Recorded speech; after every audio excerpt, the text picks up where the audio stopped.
신바람 사연 아파트. 오늘의 사연 시작하겠습니다. 안녕하세요.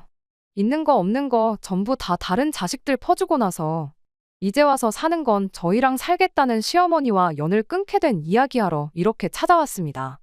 남편과는 같은 회사를 다니며 직장 생활을 하다가 처음 알게 된 사이예요. 같은 부서라서 자주 마주칠 일은 거의 없었다 보니 입사 초반에는 그냥 지나가다가 마주치는 정도로 얼굴도 겨우 알고 지내는 사이였어요. 그러다 제가 부서 이동을 하게 되면서 그때 같은 부서 사람으로 일을 하게 되었지요. 이후로 특별한 계기가 있던 것은 아닌데 그냥 일하면서 자주 이야기 나누고 그러다 보니 서로 점점 가까워졌고 그러다 본격적으로 연애를 시작하게 되었습니다. 이후로 회사에는 저희 두 사람 관계를 딱히 숨기지 않고 공개 연애를 했어요. 사내 연애를 하다 보니 주변 사람들이 결혼은 언제 할 거냐 하는 농담을 자주 하고는 했죠.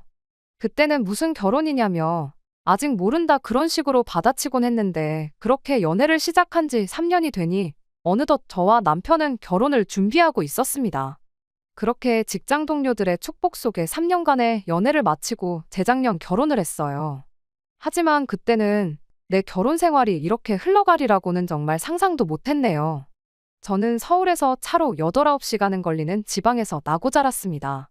친정부모님은 농사를 지으시는데 땅은 2만 평 정도고 여러 작물을 다루십니다. 돈은 제법 되는 걸로 알아서 친정아버지도 농담처럼 회사 다니다 힘들면 때려치고 내려와서 농사나 지어라 하시는데 그럴 때마다 친정어머니는 아주 질색을 하시지요. 저는 저희 부모님 직업을 부끄럽게 생각해 본 적은 한 번도 없습니다. 하지만 서울에 있는 대학에 합격해 상경하게 된 이후로 사람들이 농사에 대해서 저와는 조금 달리 생각하고 있다는 걸 알게 되었어요. 어쩌다 친정부모님이 농사를 짓는다고 하면 하나같이 다들 저희 부모님이 돈은 안 되고 힘든 일을 하신다고 생각하는 눈치더라고요. 저도 뭐 엄청 어려운 상황에 노력해서 자수성가한 사람처럼 대하는 분위기였고요. 처음엔 그런 반응이 속상해서 그런 편견을 바로 잡아주고 싶은 마음에 이렇게 저렇게 구구절절 설명을 하기도 했는데 그런다고 별로 달라지는 것도 없고 언젠가부터는 매번 똑같은 이야기를 수많은 사람들한테 해야 하는 저도 힘들더라고요. 그래서 그 뒤로부터는 그냥 부모님이 뭐 하시냐 물으면 시골에서 조용히 농사 지으면서 지내신다고 대충 이야기하고 이후로 상대가 어떻게 생각을 하건 말건 관심을 두지 않게 되었습니다. 저희 남편의 경우도 서울 토박이는 아니에요. 서울에서 차로 1시간 반 정도 떨어진 곳에서 나고 자랐죠. 그래도 경기권이다 보니 저희 집같이 농촌은 아니고 그냥 작은 읍단위 지역에 사는 평범한 집이었습니다. 아버님 어머님 두 분이 같이 식당을 하셨는데 한때는 TV에도 소개되고 했었을 만큼 인기가 있었던 가게였는가 봐요. 그런데 그 식당을 다른 자식들하고 상의도 없이 몇 년 전 아주버님한테 넘겨주셨답니다. 저희 남편에게는 위로 4살 많은 형과 아래로 2살 어린 저와 동갑인 신우가 있거든요. 그런데 저희 남편과 달리 아주버님이 오랫동안 진로를 정하지 못하고 방황을 했던 모양이에요. 그렇다고 아버님 어머님이 그걸 보고만 계셨던 건 아니고 이거 배운다 하면 돈 대주고 저거 배운다 하면 돈 대주고 그러셨다는데 그럴듯한 결과를 한 번도 낸 적이 없었답니다. 까먹은 돈만 몇 천은 될 거라대요. 그리고 그 와중에 장가도 갔는데 벌어놓은 돈이 없으니 무슨 돈으로 장가를 갔겠어요? 그 또한 전부 저희 아버님 어머님 주머니에서 나온 돈이었지요. 그런데 문제는 장가까지 간 아주버님이 밥벌이를 못하니 형님이 같이 사내 못 사내 하고 난리를 쳤던가 봐요. 그때쯤 시부모님도 장사는 이제 체력적으로 힘들어서 언제 그만하니 많이 생각하던 시기였었는데 형님 달래준답시고 아버님 어머님이 그 식당을 아주버님네한테 넘겨주신 거지요. 저희야 멀쩡한 직장이 있고 자리까지 잡은 상황이다 보니 그 식당이 탐이 난다거나 하는 건 아니었는데 그래도 부모님께 잘 되는 식당을 물려받았으면 책임감을 가지고 이끌어 나갈 생각을 해야 하잖아요. 그런데 툭하면 이래 소문났고 저래 소문났고 재료 손질하기 까다롭다고 잘 나가던 메뉴를 홀딱 없애질 않나. 생물을 냉동으로 바꿔서 쓰질 않나. 자기들 편한 대로 가게를 바꿔나가기 시작한 겁니다. 시부모님이 하시던 거 그대로 따라해도 한참 모자랄 판에 지들 입맛대로 가게를 손보기 시작하니 가게가 금방 내리막을 걷더래요. 그래도 어머님 아버님이 평생을 두고 하던 가게였더니만큼 애정이 남아있어서 그랬나. 어떻게 또 막판에 당신들 노후 자금 다 끌어다가 대주셔가지고 용케 문은 안 닫게 만들어주셨다는데 가게 문 닫는 꼴을 보기 싫으면 어머님 아버님이 도로 가게를 가져오셨어야지. 그렇게 급한 불만 끈다고 해서 될 게 아니라는 생각밖에 들지 않았지만 그쪽 일은 그쪽 일이다 싶어서 그냥 신경 끄고 있었습니다. 신우도 사는 건 녹록치 않은 모양새였어요. 남편보다 어린 신우였지만 대학 졸업 후 동네 작은 회사에서 일 좀 하다가 바로 시집을 갔거든요. 결혼하자마자 애 갖고 그래서 회사 관두고 이후로 애를 연년생으로 둘이나 낳으면서 완전히 전업주부가 되었다대요. 그리고 신우네 남편은 결혼 전부터 동네에서 작은 카페를 하고 있었답니다. 처음엔 그래도 장사가 괜찮았던 모양이에요. 하지만 둘이 결혼하고 나서 2년 정도 지났나 그 즈음에 바로 옆 건물에 대형 프랜차이즈 카페가 들어왔답니다. 거기다 엎친 데 덮친 격으로 거기에 큰 대형 카페가 생기니 다른 저가형 프랜차이즈들도 하나둘씩 들어서기 시작했대요. 대형 카페 들어왔을 때는 그래도 작은 카페 찾아주는 손님들이 있긴 해서 이래저래 버티고는 있었는데 저가형 매장이 하나둘 들어차기 시작해서 5분 거리에 카페만 5개가 생기니 그때부터는 버틸 재간이 없더랍니다. 그때쯤 또 어머님 아버님이 신혼애를 도와주신답시고 대출까지 받으셨다 들었습니다. 하지만 결국 신우 남편네 가게는 문을 닫게 되었고 문을 닫으면서 카페 대신 작은 분식점 하나를 열었다는데 그 돈마저 시부모님 이름으로 대출을 또 받아서 열게 되었다는 거예요. 말로는 신우가 갚는다고 했다는데 누가 갚고 있는지 그 속을 누가 알겠어요. 이런 모든 사정을 결혼 전에 알았다면 제 결정이 좀 달라졌을까요? 그럴지도 모르지요. 하지만 결혼 전에는 그저 어머님 아버님이 식당을 하시고 TV에도 나왔다 해서 더 깊게 파고들 생각을 못했어요. 식당에 가보시면 알겠지만 내부 인테리어도 그렇고 제법 그럴듯하거든요. 그리고 아주버님이나 신우 다 가정 꾸리고 잘 산다 하는데 제가 솔직히 어떻게 해놓고 사는지 뭘 먹고 사는지까진 따질 수 없잖아요. 그저 가족들 다 자기 밥벌이는 하고 사는구나 그럼 됐다 싶었네요. 남편하고 저 두 사람만 놓고 봤을 때는 솔직히 비슷비슷한 조건이기도 했고요. 결혼할 때 시댁으로부터 도움은 전혀 받지 않았습니다. 지금에서야 생각해보면 남편이 먼저 성인들이 결혼하는 건데 부모님 도움을 받는 건 아닌 것 같다. 반반이 어떻고 저떻고 한 게 다 제 앞에서 쇼한 건가 싶기도 해요. 어차피 아버님 어머님은 저희를 도와주실 형편이 못 되었으니까요. 하지만 그때는 남편이 하는 말이 그럴듯하다. 일리가 있다 싶었어요. 그리고 어쨌든 저희 부모님도 농사로 힘들게 돈을 벌고 계셨으니 저도 손 벌리고 싶지 않았고요. 친정 부모님은 그래도 아무것도 안 해가면 시부모님 눈밖에 나지 않겠냐며 예단 비용으로 2천만 원을 주셨는데 솔직히 그 돈은 제가 중간에서 가로챘어요. 가로챘다기보단 원래는 결혼 준비로 바빠서 신혼여행을 다녀온 뒤 친정 부모님하고 다 같이 모이는 자리를 만들어서 전해드릴 생각이었거든요. 어쨌든 저희 부모님이 큰돈 쓰시는 건데 체면 좀 살려드리고 싶었으니까요. 그런데 어머님이 그 복을 당신 발로 차시대요. 저희가 반반 결혼을 하는 걸로 이야기가 된 이후 결혼 준비 자체는 큰 문제 없이 진행되고 있었습니다. 집은 남편과 제가 모아둔 돈을 합치고도 부족해 대출을 받아서 서울에 있는 아파트 전세로 일단 들어갔어요. 집뿐만 아니라 혼수도 그랬지요. 결혼식 비용은 들어온 축의금으로 각자 해결하기로 했고요. 그런데 결혼식 당일날 어머님이 급하게 쓰실 곳이 있다며 축의금을 달라고 하시대요. 결제는 해야 되는데 어머님이 옆에서 계속 축의금 타령을 하시니 정신도 없고 그래서 일단은 알겠다 하고 빌려드렸습니다. 그런데 그런 와중에 축의금까지 그렇게 가져가시곤 시간 지나서 그 돈은 언제 주실 거냐 물으니 그 돈은 당신이 그간 뿌린 돈을 수거한 거나 마찬가지라며 못 준다고 딱 말을 자르더라고요. 솔직히 좀 황당했지요. 시댁 쪽 하객 대부분이 남편 하객이었으니까요. 축의금은 원래 부모님한테 드리는 거다 하는 말이 많아서 저도 되도록이면 이야기를 더 꺼내고 싶지는 않았어요. 그저 그렇게 가져가실 거면 빌려간다고 할 게 아니고 결혼 전에 미리 남편에게 전해놓는다던가 하는 게 맞지 않나 싶었죠. 하지만 무엇보다 가장 황당했던 건 그렇게 가져간 축의금이 알고 보니 아주버님 손으로 들어갔다는 사실이었지요.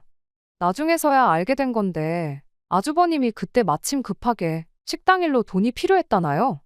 말로는 다 가져간 게 아니라 1,000만 원도 안 됐다는데 1,000만 원이고 1,000원이고 돈은 돈이잖아요? 며느리로서 이렇게 말하자니 그렇지만 어머님도 아주버님도 괘씸해서 친정에서 받아온 예단비 2,000만 원을 제가 그냥 중간에서 갖기로 하고 아무것도 안 해드린 거예요. 이후로 솔직히 저나 남편이나 시댁 식구들하고는 뭐 크게 교류가 없었습니다. 일단 시댁하고 물리적인 거리가 크다는 게 가장 큰 이유였지요. 물론 양가 부모님께 똑같이 매달 용돈이나마 필요한데 쓰시라고 30만 원씩 보내드렸고 명절이나 어버이날, 시부모님 생신같이 저희 도리를 해야 하는 날은 챙겼지만요. 하지만 그 외에는 가족 모임이라던가 그런 건 굳이 나서지 않았네요. 그러던 중 아버님이 저희 결혼한 지 2년쯤 되던 해에 폐암 판정을 받으셨어요. 그리고 뭐 제대로 손 써볼 여유도 없이 반년도 채 되지 않아 돌아가셨지요. 장사하면서 그렇게 시간 나면 담배를 피워대더니 인간이 결국 폐암으로 죽었다면서 슬퍼하시는 시어머니를 보니 이때는 뭐 그동안 서운했고 그런 걸 떠나서 저도 그렇고 다들 상심이 컸고요. 그런데 아버님 장례 치르고 나서 처리해야 할 일들이 어느 정도 마무리가 되었을 무렵 시어머니 주도로 다시 온 가족이 자리에 모이게 되었는데 그 자리에서 정말 어이없는 이야기를 듣게 되었습니다. 아버님이 돌아가시기 며칠 전 유언을 남기셨다는 겁니다. 아주버님네, 신우네, 어머님만 모여있는 자리였다나요? 저희는 그런 모임이 있는 줄도 몰랐고요. 그런데 아버님이 하셨다는 유언 내용이 가관이었습니다. 아버님이 어머님더러 당신 죽으면 꼭 둘째 아들내, 그러니까 저희 집으로 가라고 하셨다는 거예요. 그 이야기를 듣자마자 저도 모르게 저희 집이요? 저희 집엔 왜요? 하는 소리가 입에서 절로 튀어나왔어요. 왜 평생을 살아오신 삶의 터전이나 마찬가지인 여기를 두고 연고 하나 없는 저희 집으로 가라고 하신 거냐 물으니 그 의중이야 당신인들 알겠냐 하고는 말을 줄이시더라고요. 그렇잖아요. 신우나 아주버님네가 저희처럼 다른 지역에 자리를 잡으셨다면 모를까 난데없이 콕 집어서 저희 집에 가서 살라고 하셨다니 솔직히 그 말을 믿을 수가 없었어요. 시어머니 생각에는 그동안 신우랑 아주버님네하고 가까이 살았던 만큼 저희들한테 소홀했던 게 마음에 걸렸던 게 아니겠느냐고 하시는데 솔직히 말해서 무슨 말로 포장을 한들 도저히 납득이 가지 않는 소리였습니다. 그 와중에 아주버님이랑 신우가 입을 모아서 그래도 아버지 마지막 말씀인데 자식이면 그 유언을 따르는 게 그림이 좋지 않겠냐며 시어머니가 저희 집에 와서 사는 걸 부추기대요. 아무 말도 나오지 않는 상황에 일단은 남편이 그건 말도 안 되는 소리다 하고 딱 잘라 거절을 해준 덕분에 당장 시어머니가 저희 집에 와서 사는 일은 없게 되었습니다. 그렇게 시아버지가 돌아가시고 나서 1년이 채 되지 않았을 때 일이에요. 시어머니가 언젠가부터 마른 기침이 계속 나오고 속도 미식거리고 두통 때문에 죽겠다면서 툭하면 저희한테 전화를 해서는 그렇게 앓는 소리를 하기 시작했습니다. 아버님이 폐암 판정을 받기 직전에 딱 그런 증상을 보이셨다면서 아무래도 평생을 담배랑 붙어 산 인간 옆에서 지냈다 보니 간접흡연 때문에 당신한테도 무슨 이상이 생긴 거 아니겠느냐 하시는데 그 말을 들으니 또 신경을 안 쓸래야 안 쓸 수가 없었어요. 병원을 다녀와 보시라고 말해도 근처에 사는 두 자식들이 장사를 하는데 걔들이 워낙에 시간 내기 힘든 상황인 건 니들도 알지 않냐면서 은근슬쩍 아주버님하고 신우랑 같이 병원 다녀오기 싫다는 식으로 말을 하시더군요. 병원에 꼭 누구랑 같이 가야 하는 건 아니지 않느냐 물어도 무슨 진단이 나올 줄도 모르는데 혼자 가기 무섭다고만 하시고요. 그 와중에 또 이쪽에 있는 병원보다야 서울에 있는 병원이 훨씬 더 정확하고 잘하지 않겠냐면서 굳이 저희랑 같이 병원을 가고 싶다는 식으로 계속 이야기를 꺼내시는데 저야 시어머니니까 그냥 모른 척 넘길 수 있다고 쳐도 아버지 돌아가신 지가 1년도 되지 않는 남편한테는 아프다고 앓는 소리 하는 어머니를 그냥 두고 볼 수도 없는 노릇이었겠지요. 결국 남편하고 상의한 끝에 일단 어머님 보고 올라오시라고 하자 그리고 같이 병원에 모시고 가자 했어요. 병원에서 진단받기 전까진 왜 이렇게 몸이 안 좋으신지 알 수도 없는 노릇이기도 하고 결과가 좋으면 아프다는 이야기는 이제 그만하시겠지 하는 생각이었어요. 게다가 저희가 일하는 회사가 유명한 병원이랑 연계도 잘 되어 있어서 병원에 모시고 가는 게 번거로울지언정 어려운 일은 아니었거든요. 그렇게 시어머니가 혼자서 서울에 올라오시게 되었어요. 저희 집에서 하루 주무시고 아침 일찍 병원 가서 검사를 받기로 되어 있었는데 하루 주무시고 가실 분 치고는 짐을 많이도 싸우셨더라고요. 며칠이 아니라 몇 주는 계실 사람처럼 말이죠. 남편이 은근슬쩍 검사받고 어디 뭐 여행이라도 가시느냐고 떠보듯 물어봤는데 시어머니가 도끼눈을 하더니 아픈 사람을 그럼 검사받자마자 집으로 돌려보낼 생각이냐며 한 소리 하시더군요. 그러더니 기어이 검사받고 결과 나올 때까지 저희 집에 계시겠다는 소리를 하시대요. 결과가 안 좋으면 또 병원에 가야 하지 않겠냐고. 혼자 기차 타고 오며 가며 하는 것도 못할 짓이라고 하면서 뭐라 하시는 와중에 남편이 그럼 검사받고 나서 차로 모셔다 드리겠다고 대답을 했어요. 결과 나오면 또 저희가 차로 모시러 가겠다고 그렇게 말을 했죠. 그랬더니 시어머니가 잠깐 아무 말도 없으시다가 그럴 필요 없다고 이미 여기서 며칠 지내다 갈 생각으로 짐도 싸온 거니 기어이 저희 집에 머물다 가시겠다고 그렇게 선언을 하셨습니다. 저 고집을 누가 꺾나 싶었고 검사 결과 나오는 거 짧으면 일주일이고 길어봐야 열흘 남짓일 테니 그러시라고 했죠. 다행히 결과는 생각보다 빨리 나왔어요. 그리고 더 다행이었던 건 검사 결과가 너무나도 좋았다는 겁니다. 걱정할 게 하나도 없을 정도로 말이에요. 수치도 전부 정상이고 심지어 몇몇 항목은 동년배분들하고 비교해봤을 때 정상이다 못해 훨씬 좋은 수치였어요. 그 정도 결과면 기뻐해야 마땅한 거 아닌가 싶었는데 시어머니는 병원이 돌팔이가 아니냐면서 다른 병원에서 검사를 다시 받아봐야겠다고 우기기 시작했습니다. 온몸이 아프고 좋은 곳이 하나도 없는데 이 결과가 말이나 되냐시면서요. 그렇게 하고 싶으시다는데 원하는 대로 다른 병원도 알아봐 드리겠다고 했어요. 다만 예약하고 그러는데 시간이 걸리니 일단은 집에 내려가 계시라고 했죠. 차로 모셔다 드릴 테니 걱정 마시라고 그렇게 한마디 했는데 시어머니는 정말 말 그대로 바닥에 대자로 누우셔가지고는 집에 안 가겠다고 어린애처럼 땡깡을 부리기 시작했어요. 집에 혼자 있으면 너무 외롭고 쓸쓸하시다고 없는 병도 생길 지경이라면서 가기 싫으시다네요.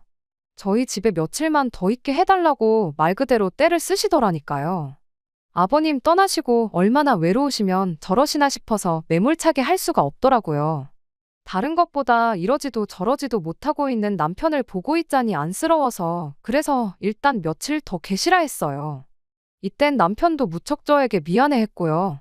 그런데 어머님이 계시니까 신경 써야 할 게 한두 개가 아니더군요. 먹는 것부터가 문제였지요. 저나 남편은 아침엔 입맛도 없고 해서 커피 한 잔만 마시고 점심은 회사에서 먹고 저녁도 보통 만나서 밖에서 먹고 들어오거나 그랬거든요. 그런데 어머님이 집에 계시니까 저희 원래 지내던 방식으로 지낼 수가 없어서 어쩔 수 없이 반찬을 하기 시작했어요. 사정을 들으신 친정어머니가도 좀 보내주셨고요. 맞벌이하는 와중에 반찬하는 것도 힘들고 친정어머니께도 죄송하고 반찬을 사다 먹는 것도 생각해봤는데 어머님께서 음식에 좀 예민하셔서 바깥 음식은 안 좋아하시거든요. 당신이 해드시면 좋겠는데 알아서 해드시면 모를까 며느리 입장에서 당신 손으로 만들어 드시라 할 수도 없고 여러 가지로 어려운 상황이었네요. 결국 지인의 도움으로 또 다른 병원을 예약하게 되었어요. 검사 후 결과 나오는 데까지 또 열흘이 걸렸고 여기 오셔서 잘 먹고 잘 드셔서 그런 건지는 모르겠는데 미약한 차이이긴 하지만 오히려 결과가 먼저 받은 결과보다도 훨씬 더 좋았습니다. 이젠 진짜로 집에 모셔다 드리겠다고 했는데 시어머니는 끝까지 집에 갈 생각은 안 하시고 하루만 더 있겠다. 이젠 진짜 하루만 더 있겠다 하시면서 그렇게 2달을 더 버티셨어요. 그때쯤부터는 저도 이러다간 진짜 모시고 살게 되겠다 싶어 아무 말도 하지 않을 수가 없더라고요. 그러다 결국 기어코 저를 폭발하게 만든 사건이 하나 일어났어요. 사건이 있기 며칠 전 제가 친정어머니께 더는 음식을 보내지 마시라 했어요. 먹고 싶으면 제가 이야기를 할 테니 괜히 밑반찬해서 보내지 마시라고요. 처음에야 어머님 드시는 게 신경 쓰여서 어쩔 수 없이 친정어머니 도움도 받았지만 한 달이 넘어갈 때부턴 어머님 때문에 친정어머니 고생시키는 게 말이 되나 싶었거든요. 그리고 그러나 중에 어머님이 언젠가부터 친정어머니가 보내주시는 반찬을 가지고 투정을 하시대요. 너희 어머니는 맨날 똑같은 거밖에 못하냐면서. 그런 소리 듣고 좋다 할 며느리가 세상 천지 어디 있겠어요? 그래서 친정어머니한테 더는 보내지 마시라 한 거예요. 그런데 제가 이야기하고 얼마 지나지 않아 친정어머니가 또다시 기어이 김치부터 시작해서 음식을 한가득해서 보내주셨더라고요. 그리고 선물 들어온 거라며 보리굴비에 한우에 직접 농사 지으신 나물에 이것저것 잔뜩 챙겨서요. 택배가 금요일 낮에 도착했다고 연락이 왔고 냉장고에 넣어야 할 것도 있었으니 어머님더러 받아서 냉장고에 좀 넣어달라 했습니다. 지난번엔 홧김에 이제 보내지 마시라 했지만 또 막상 친정어머니가 보내주신 반찬이 냉장고에서 저를 기다리고 있을 걸 생각하니 빨리 퇴근해서 밥 먹고 싶단 생각밖에 안 들대요. 그렇게 들뜬 마음으로 집에 돌아왔습니다. 집에 도착하니 어머님은 TV를 보고 계셨고 집은 어느 때와 마찬가지로 엉망이었어요. 치사하게 들릴지 모르겠지만 저희 어머님은 저희 집에 계시는 동안 솔직히 말해서 청소기 한 번 돌려주신 적 없고 남편 양말 한 짝 개어주신 적 없습니다. 아무튼 배도 고프고 허기가 졌지만 청소부터 해놓고 먹자 싶어서 불이 나게 집 정리를 시작했어요. 어머님은 점심에 뭘 드신 건지 설거지도 평소보다 많이 쌓여 있었고 그래도 이래저래 정리가 끝나갈 때쯤 남편도 퇴근을 해서 집에 들어오대요. 그렇게 이제 저녁상을 차리려고 냉장고를 열었습니다. 그런데 친정어머니가 말씀하신 것과 달리 반찬들이 몇 개 없더라고요. 심지어 뚜껑을 여니 반밖에 안 찬 것도 있었고요. 그래서 어머님께 이게 전부냐 물으니 어머님이 아무렇지도 않은 표정으로 반찬이 너무 많아서 신우를 불러서 챙겨주셨다는 겁니다. 제가 황당해서 저한테 말도 안 하고 신우한테 준 거냐니까 그럼 당신이 그런 것도 저한테 허락을 받아야 하냐대요. 어이가 없어서 저희 친정어머니가 보내주신 거잖아요. 라고 대꾸하니 니네 친정어머니가 너 혼자 먹으라고 보냈겠냐면서 저더러 욕심도 사납다 그러시는 거예요. 그러면서 저더러 성격을 좀 고쳐 그러는데 황당해서 말도 잘 안 나오대요. 그리고는 설마 싶어서 냉동실을 열어보니 친정어머니가 보내주셨다는 것들도 하나도 안 보였어요. 제가 보리굴비며 한우랑 나물 말린 건 다 어디 있냐고 하니까 어차피 니들 집에서 밥도 잘 안 먹지 않냐면서 거기 신혼에는 애들도 있고 그래서 그것도 줬답니다. 얼마나 아무렇지 않은 표정으로 뻔뻔하게 말씀하시던지 황당해서 기가 차더라니까요. 저는 말 그대로 할 말을 잃었습니다. 어쩜 저렇게 뻔뻔하신가 싶고 어디부터 따져야 되나. 화가 나서 머리가 안 돌아가는 느낌이었달까요? 그런데 그때 모든 상황을 지켜보고 있던 남편이 재산은 형한테 다 퍼주고 이제 퍼줄 게 없으니 우리 집 냉장고를 신우한테 퍼주냐면서 도대체 나한테는 뭘 해주려고 이러는 거냐고 빈정대기 시작했어요. 그러자 어머님께서 당신 사는 집 거기 보증금 빼서 저희 주신답니다. 저는 솔직히 그때까지 그 집은 그래도 어머님 아버님 명의로 돼 있는 줄 알았는데 반전세라는 사실을 알고 깜짝 놀랐어요. 그러자 남편이 그까짓 거 보증금 뭐 2천이나 되냐 3천이나 되냐 짜증을 내더니 그 돈 받고 독박 쓸 일 있냐면서 대뜸 어머님더러 집에 가게 짐 챙기라 그러대요. 그런데 어머님이 집 싫다, 안 간다 하시니까 그러면 신혼에 데려다 준다고 빨리 옷 입으라고 윽박을 질렀어요. 저는 남편이 그 정도로 세게 나올 줄은 몰랐고 못 간다 버티시는 어머님을 보니 마음이 좋지가 않더군요. 그렇지만 남편을 말리거나 나서고 싶지는 않대요. 저도 저대로 어머님께 서운하고 맺힌 게 있었으니까요. 어머님이 이런 법이 어딨냐. 네 아버지 유언 못 들었냐. 어떻게 네가 나를 내쫓냐며 못 간다고 버티시는데. 이게 다 무슨 꼴인가 싶고 한숨만 나오더군요. 그래도 결국엔 남편이 어머님을 끌고 나갔습니다. 그리고 베란다에서 내려다보니 남편이 기어이 어머님을 차에 태우더라고요. 그리고 곧이어 남편이 전화로 저한테 어머님 짐 가지고 내려오래요. 전 그때 남편이 시키는 대로만 움직였어요. 그렇게 어머님 짐을 챙겨서 1층으로 내려가니 남편은 운전대를 잡고 씩씩거리고 있고 어머님은 흐느끼고 계셨습니다. 당신이 뭘 그렇게 잘못한 거냐며 너네는 여유 있게 살지 않냐? 아주버님네하고 신우네는 그게 안 되니까 좀 도와준 건데 그걸 이해를 못하냐면서 하지만 제가 보아하니 반찬을 준 게 문제가 아니라 그간 남편 가슴에 맺힌 게 있던 게 그렇게 터져나온 게 아닌가 싶어요. 그러니 더욱이 제가 끼어들 수도 끼어들고 싶지도 않았네요. 그리고 남편과 함께 차에 올라탔고 그 길로 신우네 집으로 향했습니다. 신우네 집 앞에 도착해 신우를 불러냈고 그대로 어머님을 내려드렸지요. 신우가 어머님을 보더니 놀라면서도 난처한 얼굴로 지금 이게 무슨 일이냐고 저희에게 묻길래 어머님한테 직접 여쭤보라 했네요. 그러니까 신우가 대뜸 지금 반찬 몇 개 가져가서 이러는 거냐며 신경질을 내는 게 아니겠어요? 그러자 남편이 반찬 몇 개? 어머니야 그렇다 쳐도 너는 그러면 하다못해 잘 먹겠다 연락이라도 하는 게 예의 아니냐면서 싸가지가 없다고 욕 비슷하게 뭐라 했지요. 그런데 웃긴 건 알고 보니 신우가 진짜 저럴 법도 한 게 거의 2시간 거리 저희 집까지 와서 받아간 게 반찬 조금밖에 없었던 거예요. 그냥 시어머니 잘 지내시나 궁금해서 왔다 간 거지 반찬 조금 얻어간 거 그거 기름값도 안 나온다면서 따지고 들더라고요. 그래서 친정어머니가 보내주셨다는 한우랑 보리굴비 같이 조금 비싼 것들의 행방을 물었는데 신우가 그건 또 뭔 소리냐며 금시초문인 반응이었어요. 알고 보니 그 와중에 시어머니는 신우 오기 전에 아주버님 먼저 불러내서 그 집에 따로 챙겨줬던 겁니다. 그러니까 또 신우는 신우대로 시어머니한테 섭섭하다고 난리를 치더라고요. 그러더니 저희한테 그렇게 한마디 하대요. 엄마가 우리보다는 큰오빠를 더 우선시하시는 것 같은데 우리 집 말고 그 집에 모셔다 드리라고요. 그러면서 시아버지가 돌아가실 때 남기고 간 유언 그거 다 뻥이라고. 그런 말 하셨던 적 없다는 사실을 저희한테 말해왔어요. 큰오빠네나 자기 집이나 모실 형편도 안 되고 엄마가 우리한테 더 해줄 수 있는 것도 없는 것 같고 그래서 자기랑 아주버님이 둘이 짜고 그렇게 말했던 거라네요. 시어머니는 시어머니대로 형편어려운 두 자식보다 저희 집에 들어가는 게 더 낫겠다 싶어서 대놓고 고려장을 시도하는 두 자식들 뜻에 따라 저희 집으로 가기로 정했던 거라고요. 이미 이야기 다 끝난 거나 마찬가지인 상황인데 신우랑 더 실갱이할 게 뭐 있나 싶었어요. 신우의 자백이 반찬값 정도는 하는 것 같아서 신우한테 다른 건 더 따져묻지 않고 그 길로 저희는 차를 돌려 아주버님 가게로 향했습니다. 남편 어릴 적에는 그래도 줄도 서서 먹는 그런 가게였다는데 저희가 갔더니 손님 하나 없고 아주버님이랑 형님 두 분 말고는 아무도 없었어요.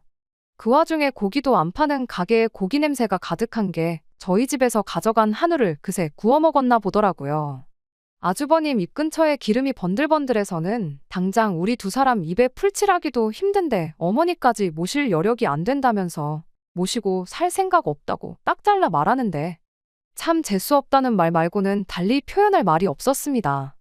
남편은 아주버님한테 여태까지 받아쳐먹은 게 있으면 한 번은 자식 노릇 좀 하라고 단호하게 한마디 하고는 신혼에서 했던 것처럼 실갱이 할 필요도 없이 그 길로 시어머니 짐이랑 어머님 내려다 드리고 그대로 차를 출발해서 집으로 돌아왔어요. 그 뒤로 며칠 내내 신우랑 아주버님이랑 번갈아 가면서 나는 못 모시네, 나도 못 모시네 하면서 한참 난리통이었지만 남편이 워낙에 단호하게 나오니 두 사람도 이내 포기했는지 언젠가부터는 연락이 더 이상 오질 않네요. 솔직히 저도 그렇고 남편도 그렇고 마음이 후련하고 그런 건 아니에요. 그런데 뭐 남편이 먼저 다 필요 없다, 사람 대접해주는 처가에 더 잘하고 살겠다 하니 저로서는 거절할 이유도 싫다 할 필요도 없잖아요. 시어머니는 결국 혼자 지내시게 되었어요.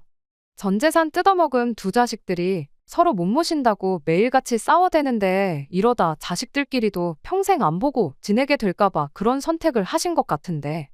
그러게 자식 셋 고루고루 챙겨주셨으면 얼마나 좋았을까요? 아니면 아예 다들 각자 도생하게 내버려 두시던가.